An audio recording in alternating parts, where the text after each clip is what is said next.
Hello and welcome back to a Captain America comic book review.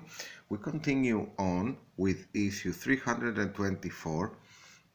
As we've seen in the previous issues, we've seen that a main occurrence that has happened in Captain America's life is that when he was on a mission to stop the terrorist group Ultimatum led by the Flag Smasher, he had to gun down and kill one of the terrorists that was shooting up and killing hostages, because at that moment he had no other way to stop him from killing more hostages. Later on, he went on public television and he said that he doesn't approve of this method, but he had to do it this one time. But nevertheless, this thing that happened has affected him both emotionally, and it has affected his public image, as we'll see in this issue. So we jump in and we see that Captain America is raiding a warehouse where he suspects that the weapons, guns are being trafficked illegally. And he sees this group of people holding guns, and they look like criminals or a paramilitary organization. And as soon as he orders them to throw down your guns, they immediately comply. And even one of them says, "Do as he says, Robbie. That's Captain America. He kills people." And it already Captain America has acquired the fame or infamy of a gun wielding guy. So it turns out that the guns are not real. They're just like water pistols. And the group is just young kids that they say they are like having fun and training to be like ready if need be. And they even point out that you had to use a gun at one time. We see here Captain America remembering that incident. And so why shouldn't we be ready? And Captain America lets them go with a pat on the back, and he says what happened was a one-time event. I still oppose killing and the indiscriminate use of guns by citizens. Okay, and we see that Captain America really thinks so. He thinks, how long will the public throw that single incident in my face? So he's troubled. We continue to the second warehouse in this issue, where we see this guy who he's the Whirlwind and old supervillain, and he's entering the workshop of this guy, the Tinkerer. The Tinkerer, at this point in time, he's a master craftsman that provides villains and supervillains with gadgets and weaponry. So the Whirlwind is there, and we have a sort of a meta event. What has happened is that now we are in the mid of the 1980s when this comic book was published, and the Whirlwind was an old school superhero, more akin to a rogue, and so is the Trapster, who we will see a couple of pages down the book. And he fears that he's not taken seriously anymore, that he's lost his edge. So he upgrades his weaponry, and the Tinkerer adapts these buzz shows on his risks, and so that he will become more threatening and more lethal combined with his speed power. As we see, he destroys a robot. And he says that, okay, now I'm ready, and then enters the Trapster, who, like the Whirlwind, was visiting the Tinkerer to upgrade his weaponry and so on. And the Trapster says that on top of his glue shooting risk weapons, he has added a new substance he is planning to use. which is a lubricant called lubricant Z, and it's more slippery than oil.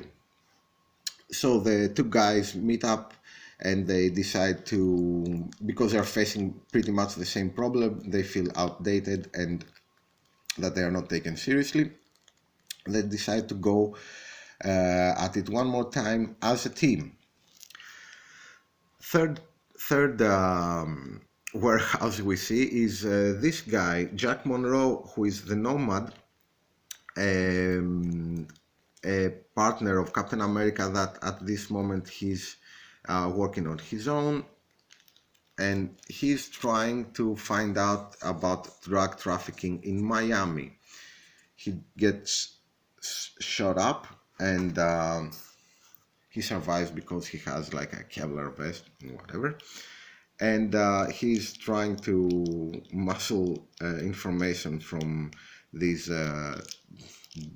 drug runners or drug traffickers, and he gets his information that the Slug, he's the owner of a nightclub called Milky Way, and that's where we'll meet up with him next.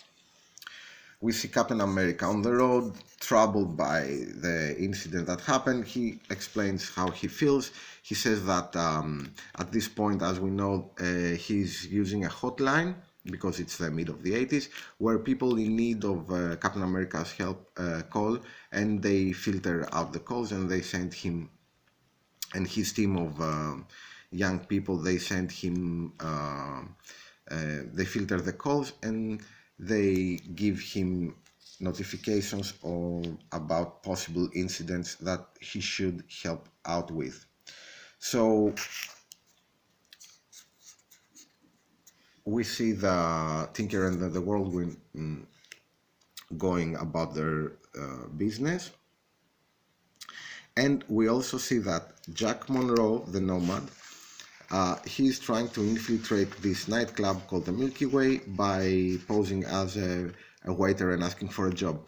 And something we will notice is that he has trimmed down his glorious mustache that he had a couple of pages ago. As we see here, he has a big large mustache, and that 2 pages down he already has trimmed it down, and he gets the job. He gets the job as a waiter to this suspected club, to this club owned by the suspected kingpin of the Miami underworld called the Slug. So Cap on the road gets a message that is supposedly sent by Nomad, but as we know, that is not the case, because we've already seen that Nomad is nowhere near there, and he didn't call Cap. And as soon as he arrives to where the distress call was made from, he gets attacked by the Whirlwind. The Whirlwind uses his new buzzsaws. Captain America notices the change in weaponry. He fends off the Whirlwind, but as we already know, this is part of a plan. The Whirlwind escapes, and Cap follows him on his motorbike, trying to catch up with him. So what we will see now is a small adventure, not a great fight, but it's so well done, well written, and it will have its own meaning, as we'll see in the end. So what happens?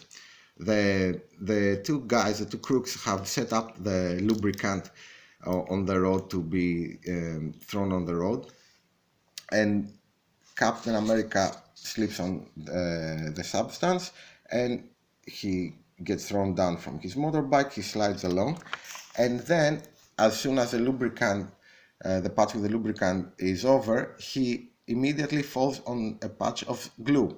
So this is a well thought out trap by the Trapster. As we can see, he has already lost use of his shield, and he's trapped on this glue.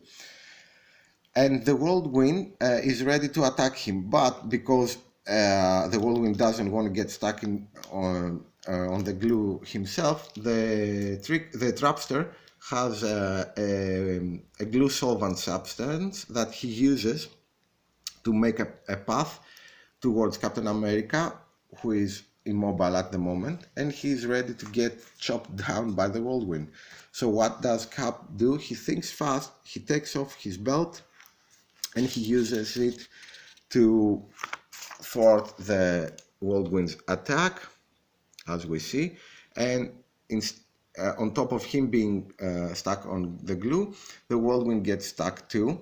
And then, to deal with the Trapster, Captain America takes off his boots, and barefoot he attacks the Trapster, beats him down, and then uses the solvent to get his shield and boots back.